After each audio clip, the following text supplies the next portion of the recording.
my channel, Dear Drewby, where I create a video diary for my son, Drew. My name's Megan, and today I want to show you really a sourdough 101. I started sourdough a little over a year ago, and I've baked like 2 loaves of bread probably every single week since then. And it's something that I really enjoy. Drew's actually sitting right over here and eating sourdough right now. And when I first started, I would have really liked a video like this that showed you, exactly what you need versus what you could buy. So yeah, I hope this is really helpful if you are just starting out in your sourdough journey. These are the items in your kitchen that I'm gonna assume you already have. So a plate, a bread knife, a fork, a smaller bowl, parchment paper, salt, a jar of some sort, a spatula, a larger bowl, and unbleached flour. These are the items that I personally purchased when I started sourdough. I'll walk you through which ones I feel like are a must-have versus nice to have. So starting off with the dough whisk, the bread lamb, the bread knife or the bow, the spurtle, the little plastic spatula, shower caps, proofing bowls, the actual sourdough starter. So I bought one that was a powder and an actual like wet sourdough starter, a scale, something to hold your sourdough in, and then a Dutch oven. And then actually I did purchase the weck jar as well. Okay, so kind of going in the same-ish order, we've got the dough whisk. This is really for when you're mixing your starter with the water and then the flour when you're actually like making the sourdough. I really like to do a lot of that with my hands. So I only find that I use the dough whisk when I'm mixing the actual starter and water first. And then I don't ever use this again because I like mixing like the flour with my hands. So a great alternate that you already have would be a fork. You can just whisk that together with a fork. So I don't really think you need to purchase a dough whisk. Next we have the bread lamb. This is for when you're scoring the sourdough. So after the proofing process, you're creating those designs on the actual sourdough before you're baking it. I do feel like this has been a really great tool. So I think for the price and the fact that you get a ton of these actual little slicers, I've never had to purchase new ones. You can use them several times. You can flip them around. I think that it is probably worth it. The next item is a plastic spatula. This item is awesome for the stretch and fold stage where you are pushing down your sourdough to make sure that it's all together. So I think it's a really nifty tool, but something that you already have in your kitchen is like a plastic spatula that people like cook with or bake with. So really you could use that and it's gonna do the exact same thing. The next item is shower caps, which you're probably thinking, that's strange. But these are for when you are cold proofing your dough after you've shaped it, you're almost ready to bake it, and you take your proofing bowls and you put your shower cap over top of it. It's just really convenient. This one came in a pack of 100. I reuse these all the time. So I'll probably use them like 5 or 6 times before I discard them. And they're just really nice to have, but not a have to have. You could put a tea towel on top of this. So it's just to really like help keep the moisture in. So not a have to have, but a nice to have. The next item is the bread knife or the bow. This is an awesome tool that I personally prefer to cut the bread with. I think that it makes really nice, even pieces, and it's just easier. But my husband prefers just a standard bread knife that you get in a knife set. So again, a nice to have, but not a have to have. And some people prefer just a normal knife. Okay, the next item is the spurtle. So this is actually such an amazing tool.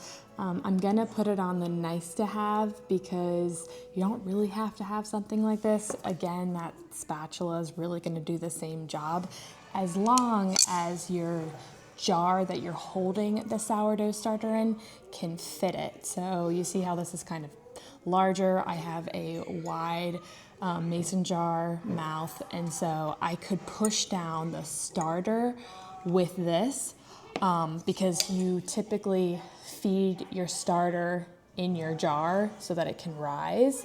The nice thing about the spurtle is you see how it's so narrow and it's got a rounded edge.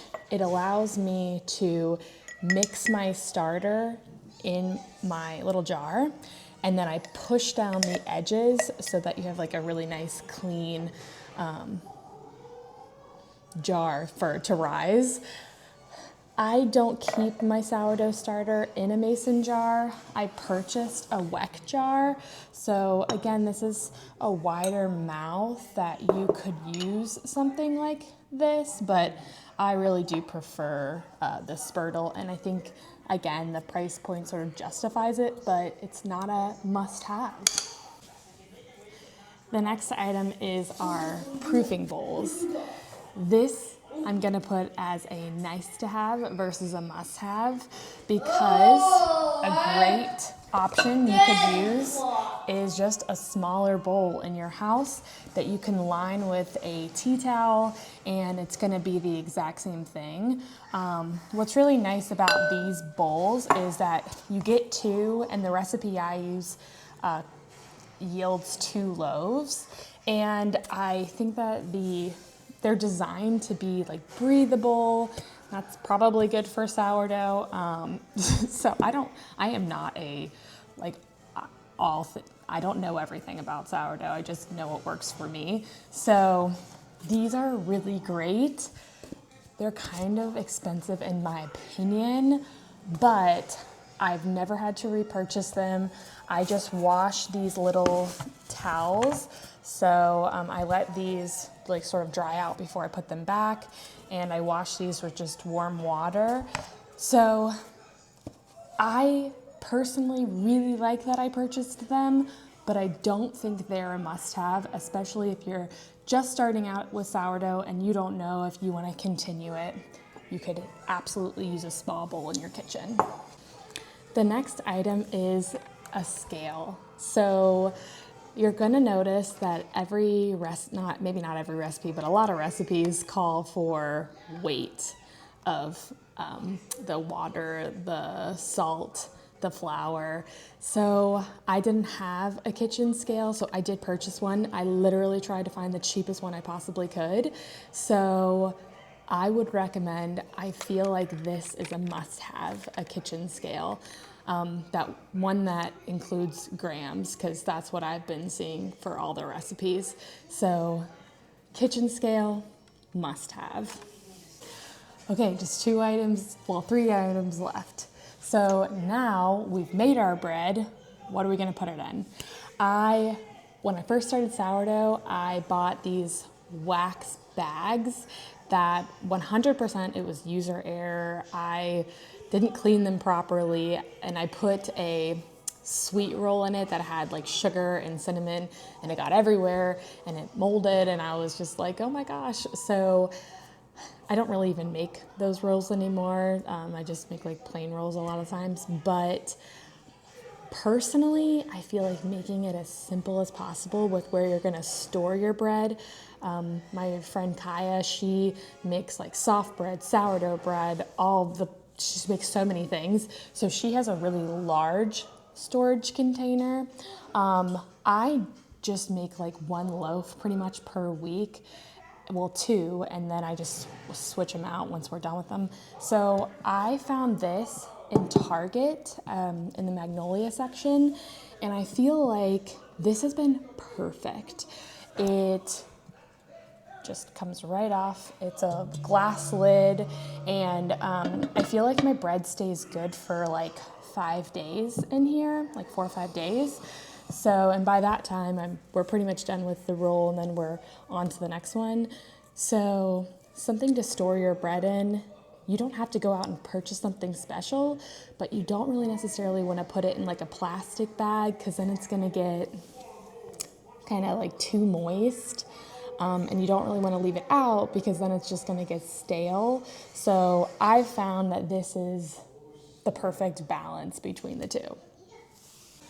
The second to last item is going to be the Dutch oven. So I did not have a Dutch oven when I started my sourdough journey, so I had to purchase one.